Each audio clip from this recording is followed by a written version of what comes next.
الحمد للہ رب العالمین والعاقبۃ للمتقین والصلاة والسلام علی سید المرسلین۔ ناظرین کرام السلام علیکم ورحمۃ اللہ وبرکاتہ۔ ایمانی صفات کا عنوان لے کر آپ کی خدمت میں حاضر ہوں۔ ایمانی تکمیل کے لیے وہ کون سے اعمال ہیں، وہ کون سی نیکیاں جن کے بنا پر ایک مرد مومن کا ایمان کامل ہوتا ہے۔ ابو داؤد شریف کی روایت، جس کو صحابی رسول حضرت ابو امامہ رضی اللہ عنہ نے بیان کیا ہے، مقدس صحابی تھے، کہتے ہیں قال رسول اللہ صلی اللہ علیہ وسلم، اللہ کے رسول صلی اللہ علیہ وسلم نے ارشاد فرمایا،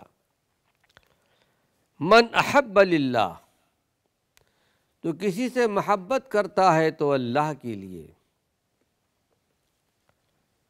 دنیاوی غرض و غایت نہیں ہوتی۔ مختلف موقعوں پر اللہ کے پیارے پیغمبر نے مختلف انداز سے صحابہ کو نصیحت فرمائی، اور یہ نصیحت اور آپ کی یہ فرامین صرف صحابہ کے لیے نہیں، یہ قیامت تک کے لیے، ہر فرد بشر کے لیے، ہر مومن مرد کے لیے، ہر مومن عورت کے لیے، ہمارے اور آپ کے لیے بھی ہے کہ من احب للہ، کسی سے محبت کرتا ہے تو صرف اللہ کی محبت کے لیے، دنیاوی مقاصد نہیں ہوتے، دنیاوی غرض و غایت نہیں ہوتی۔ وَأَبْغَضَ لِلَّهِ، اور بغض رکھتا ہے تو اللہ کے لیے، جس سے بغض رکھنے کا حکم اللہ کی طرف سے ہے۔ وَأَعْطَى لِلَّهِ، کسی کو دیتا ہے تو اللہ کے لیے، اللہ کی محبت میں دیتا ہے۔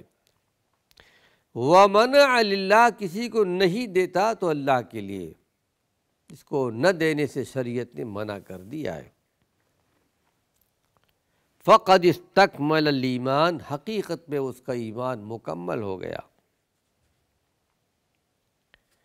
یہ اللہ کے پیارے پیغمبر نے بیان فرمایا۔ اس کا مفہوم یہ ہے کہ جو آدمی اپنے حرکات اور سکنات، اپنے جذبات کو اللہ کے مرضی کے مطابق ڈھال لے، اس کی ساری زندگی اللہ کے رسول کے حکموں کے مطابق ہو، اور کسی کو جوڑتا ہے تو اللہ کی رضا کے لیے، کٹتا ہے تو اللہ کے لیے، دیتا ہے تو اللہ کے لیے، نہیں دیتا تو اللہ کے لیے، صرف اللہ کی مرضی چاہتا ہے اور اللہ کی خوشنودی چاہے نا، حقیقت میں یہ ایمان کا بہت بڑا درجہ، بہت بڑا مقام ہے۔ قرآن حکیم میں کئی مقام پر اللہ نے اس بات کا ذکر کیا ہے، تمہارا سارا عمل ہمارے مرضی کے مطابق ہو، جو کام ہو میری رضا کے لیے، میری خوشنودی کے لیے ہو۔ آئیے ایک حدیث اور پیش کر رہا ہوں، امام بیہقی رحمۃ اللہ علیہ کی مشہور کتاب ہے، کئی جلدوں میں ہے، شعب الایمان کے نام سے، تقریباً 12-14 جلدوں کے اندر ہے۔ ایمان کے کتنے شعبے ہیں، کتنی شاخیں ہیں، بہت ساری احادیث اس میں بھری پڑی ہیں، بیان کی گئی ہیں، امام بیہقی رحمۃ اللہ علیہ نے ایک مقام پر جمع کر دیا ہے۔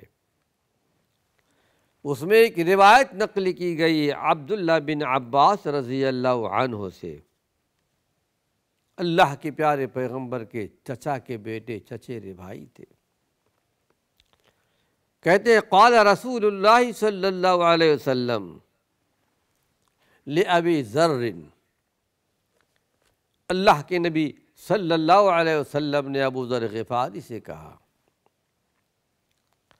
ای عری الایمان اوثق، اے ابو ذر ذرا بتاؤ تو صحیح، ایمان کی کڑی، کون سی کڑی سب سے زیادہ مضبوط ہے، کون سا عمل، کون سی کڑی؟ یہ حضرت ابو ذر غفاری ہیں۔ قال اللہ و رسولہ اعلم، جواب دیتے ہیں کہ اللہ کے رسول زیادہ بہتر جانتے ہیں۔ اسلام کی کڑی سب سے زیادہ مضبوط کون سی کڑی ہے، کون سا عمل ہے؟ اس وقت اللہ کے پیارے پیغمبر یعنی آپ سوال کرتے تھے جواب دینے کے لیے کہ میں پوچھوں ان کو پتہ ہے یا نہیں پتہ ہے، پھر آپ خود جواب دیا کرتے تھے، تعلیم دیا کرتے تھے۔ آپ نے ارشاد الموالات فی اللہ، آپس میں ایک دوسرے سے دوستی کرنا، محبت کرنا، باہم تعلق رکھنا صرف اللہ کے لیے۔ ملتے ہیں تو اللہ کے لیے، جدا ہوتے ہیں تو اللہ کے لیے۔ فرمایا والحب فی اللہ والبغض فی اللہ، محبت ہو تو اللہ کے لیے، بغض ہو تو اللہ کے لیے۔ ابو ذر غفاری جن کو اللہ رب العالمین نے علم و عمل میں تقوی طہارت پہ بہت بڑا درجہ دیا تھا، مکی زندگی میں یہ مکۃ المکرمہ آ کر آپ کے ہاتھ پر بیعت کی تھی، مسلمان ہوئے تھے، اور پھر بہت اچھے مسلمان ہوئے۔ اللہ کے پیارے پیغمبر نے فرمایا تھا اے ابو ذر، اس وقت اسلام مخالفت کا دور ہے، اپنے وطن چلے جاؤ۔ کہا اے اللہ کے رسول صلی اللہ علیہ وسلم، اب میں ایمان لا چکا ہوں، اپنے ایمان کا ذکر یہاں سے لے کر اپنے وطن تک جاؤں گا۔ بیت اللہ میں تشریف لے گئے، کفار مکہ کا مجمع تھا، کہا لوگوں گواہ رہنا اشہد ان لا الہ الا اللہ و اشہد ان محمد رسول اللہ۔ لوگ پل پڑے، مارنا شروع کر دیا۔ حضرت عباس رضی اللہ عنہ نے آ کر کے بچایا کہ قبیلے غفار کے رہنے والے ہیں، تمہارا تجارتی قافلہ وہاں سے گزرتا ہے۔ پھر یہ ابو ذر غفاری ہیں کہ جب اللہ کے رسول صلی اللہ علیہ وسلم ہجرت کر کے مدینہ منورہ آئے، اس وقت مدینہ منورہ آ کر کے آپ سے ملے، اور اللہ کے پیارے پیغمبر نے یہ ہدایات دیں۔ تو اللہ سے دعا ہے کہ پروردگار عالم ہمیں ان حدیث پر عمل کی توفیق نصیب فرمائے۔ ایمان کی تکمیل کس طرح ہوتی ہے، کن اعمال سے ہوتی ہے، وہ ایمانی صفات کیا ہیں، ایک حدیث اور آپ کے سامنے پیش کر رہا ہوں۔ یہ روایت ابو ہریرہ رضی اللہ عنہ سے ہے، مسلم شریف کی روایت ہے۔ یمن سے آ کر کے اسلام لائے تھے، غالباً ابو موسیٰ اشعری کے ساتھ۔ جب تک اللہ کے پیارے پیغمبر باحیات رہے، آپ کے ساتھ چمٹے رہے، کوشش کرتے تھے کہ زیادہ آپ کے ساتھ رہیں، تاکہ کوئی بات جو آپ بیان فرمائیں ایسا نہ ہو کہ میں اس کو سن نہ سکوں، میں اسے یاد کر لوں۔ اسی لیے حدیث کے اندر بہت ساری روایات آپ سے آئی ہیں۔ قال ابو ہریرہ عن ابی ہریرہ، ابو ہریرہ سے روایت ہے۔ اور اس سلسلے میں ایک واقعہ بھی آپ کے سامنے بیان کر دوں۔ کچھ ایسے لوگ پیدا ہوئے جنہوں نے ابو ہریرہ رضی اللہ عنہ کے بارے میں کہہ دیا تھا کہ نعوذ باللہ ابو ہریرہ غیر فقیہ تھے، حدیثیں بیان تو کرتے تھے لیکن نعوذ باللہ کہا کرتے تھے کم سمجھتے تھے، کم سمجھتے حدیثوں کی، بس صرف روایتیں بیان کرتے ہیں۔ ایک مرتبہ دمشق کے جامع مسجد میں کوئی حدیث بیان کی جا رہی تھی۔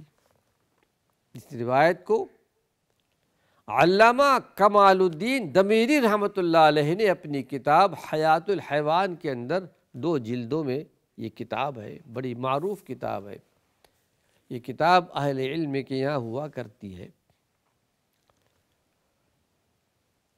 دمشق جامع مسجد میں کوئی حدیث بیان کر رہے تھے، کوئی نوجوان کھڑا ہو گیا۔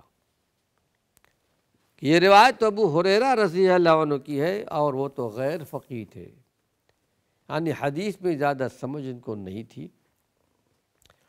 راوی بیان کرتے ہیں کہ مسجد کے چھت سے ایک سانپ گرا اور اسی نوجوان کے پیچھے لگ گیا، اسی نوجوان کے پیچھے۔ لوگوں نے کہا کہ توبہ کر، توبہ کر۔ توبہ کیا، اس کے بعد وہ سانپ غائب ہو گیا، گویا یہ اللہ کی طرف سے تھی۔ یہ روایت جو بھی بیان کرنے لگا ہوں، ابو ہریرہ رضی اللہ عنہ اسلام میں، دین میں ان کا بہت بڑا درجہ، بہت بڑا مقام ہے۔ قال رسول اللہ صلی اللہ علیہ وسلم، کہتے ہیں کہ اللہ کے رسول صلی اللہ علیہ وسلم نے ارشاد فرمایا کہ لا تدخلون الجنت حتی تؤمنوا، تم جنت میں نہیں جا سکتے جب تک کہ تم ایمان نہ لاؤ۔ ظاہر ہے کہ ایمان کے بغیر کوئی جنت پہ جا نہیں سکتا، جب تک کہ اللہ پر، اللہ کے رسول پر ایمان نہ ہو، جب تک کہ ایمانی تقاضوں کو پورا نہ کرے، دین اسلام کو اپنا دین بنا لے، اپنی زندگی بنا لے۔ فرمایا کہ تم جنت میں جا نہیں سکتے جب تک کہ تم ایمان نہیں لاؤ۔ وَلَا تُؤْمِنُوا حَتَّى تَحَابُّوا، اب تم مومن کامل نہیں ہو سکتے جب تک کہ تم آپس میں ایک دوسرے سے محبت نہ کرو۔ أَوَلَا أَدُلُّكُمْ عَلَى شَيْءٍ إِذَا فَعَلْتُمُوهُ تَحَابَبْتُمْ حَفْشُ السَّلَامَ بَيْنَكُمْ، پھر آپ نے ارشاد فرمایا کیا میں تم کو ایسی چیز نہ بتاؤں کہ اگر تم یہ کام کرنے لگو تو تم آپس میں ایک دوسرے سے محبت کرنے لگو گے۔ ایک ایسا نسخہ بتاتا ہوں، آپ نے ارشاد فرمایا صحابہ سے، اگر تم اس پر عمل کرنے لگ جاؤ گے، وہ ایمانی صفات میں شامل ہے، تم آپس میں ایک دوسرے سے محبت کرنے لگو گے، اور تمہارا ایک دوسرے سے محبت کرنا ایمان کی نشانی ہے، ایمان کی شان ہے۔ اور جب ایمان کی نعمت تمہارے اندر آ جائے گی، ایمانی صفات کی نعمت، تم جنت میں جا سکو گے۔ تو کیا ہے؟ افشوا السلام بینکم، آپس میں ایک دوسرے کے لیے سلام پھیلاؤ۔ افشا یفشی کہتے ہیں سلام کو رواج دینا، سلام کو پھیلانا۔ ہمارے صحابہ کا یہ عمل تھا، چونکہ اللہ کے پیارے پیغمبر محمد صلی اللہ علیہ وسلم سے جو سن لیا کرتے تھے اس پر عمل کیا کرتے تھے۔ اگر کوئی صحابی ابھی آ کے ملاقات کی، کہا السلام علیکم ورحمۃ اللہ وبرکاتہ، اگر ایک دیوار کے آڑ سے پھر آ گئے، پھر آ کے سلام کیا السلام علیکم ورحمۃ اللہ وبرکاتہ، کتنا بڑا درجہ، کتنا بڑا مقام ہے۔ ہم ایک دوسرے پہ سلامتی کا پیغام دیتے ہیں کہ تم پر اللہ کی سلامتی ہو، اللہ کی رحمت نازل ہو۔ ایک مرد مومن کو اور کیا چاہیے؟ اللہ کی طرف سے سلامتی ہو، دنیا کی سلامتی، آخرت کی سلامتی، دنیا میں اللہ کی رحمت، آخرت کی میں اللہ کی رحمت۔ ہم تو اللہ کی رحمتوں کے قدم قدم محتاج ہیں، ایک ایک سانس پر اللہ کی رحمتوں کے محتاج ہیں۔ دنیاوی زندگی میں، قبر والی زندگی میں، برزخی زندگی میں، قیامت والی زندگی میں، اور جنت میں داخلے پر ہم ایک ایک سانس اللہ کی رحمتوں کے محتاج ہیں۔ اللہ کے پیارے پیغمبر محمد صلی اللہ علیہ وسلم نے ایمانی صفات کا ذکر کرتے ہوئے فرمایا افشوا السلام بینکم، آپس میں ایک دوسرے کو سلام کا پیغام پہنچاؤ۔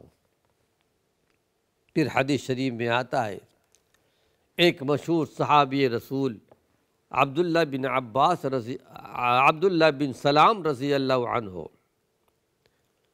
یہودیوں کے بڑے علماء میں شمار ہوتے تھے، بہت بڑے عالم تھے یہود، کیونکہ جب آپ ہجرت کر کے مدینہ منورہ تشریف لائے تو دیکھا مدینہ منورہ میں یہود بھی تھے، مدینہ منورہ میں آپ کے مخالفین میں منافقین بھی تھے جو ظاہر میں اسلام لا چکے تھے لیکن باطن میں اسلام کے خلاف تھے، تو یہود بھی تھے، یہود کے بڑے بڑے علماء بھی تھے، اور انہوں نے اللہ کے پیارے پیغمبر محمد صلی اللہ علیہ وسلم کی پیشین گوئی وہ دیکھتے تھے، جانتے تھے، پہچانتے تھے اپنی تورات کے اندر، بلکہ آپ کو دیکھ کر یہاں تک جیسا کہ قرآن حکیم میں بیان کیا گیا کہ یعرفونہ کما یعرفون ابناءہم، یہ اللہ کے نبی کو اس طرح پہچانتے تھے جس طرح آدمی اپنی اولاد کو پہچانتا ہے۔ اپنی اولاد کو پہچاننے میں کوئی آدمی غلطی نہیں کرتا، اس طرح یہ نبی کو پہچانتے تھے کہ یہ اللہ کے نبی ہیں، اللہ کے پیغمبر ہیں۔ اور پھر ایک موقع ایسا بھی تھا، حیی بن اخطب، یہ بھی یہودیوں کے علماء میں تھے، بڑے سردار تھے۔ ایک دور، ایک زمانہ ایسا بھی آیا جب کہ ان کی بیٹی گرفتار ہو کر لائی گئیں لونڈی بنا کر، اور پھر آپ کے ازواج مطہرات میں شامل ہوئیں۔ وہ خود بیان کرتی ہیں کہ جب اللہ کے پیارے پیغمبر محمد صلی اللہ علیہ وسلم مدینہ منورہ تشریف لائے تو ایک رات میرے والد اور میرے چچا آپ کے پاس گئے، فجر کے بعد سے لے کر شام میں آئے، رات گئے۔ تو چچا نے پوچھا میرے والد سے، بتائیے کیسے ہیں، کون ہے؟ کہا یہ وہی ہیں جن کا ذکر ہماری کتاب کے اندر موجود ہے۔ کہا پھر کیا رائے ہے؟ کہا نہیں، آخر دم تک ہم انکار کرتے رہیں گے، کیونکہ یہ بنی اسماعیل میں آئے، ہم سمجھتے تھے کہ بنی اسحاق میں آئیں گے، انکار کرتے رہے، لیکن آپ کو پہچان چکے تھے۔ ناظرین کرام، وقت ختم ہو چکا ہے، اللہ نے چاہا کچھ اور مفید باتیں ایمانی صفات کے تعلق سے اپنے اگلے درس میں بیان کروں گا۔ وآخر دعوانا ان الحمد للہ رب العالمین۔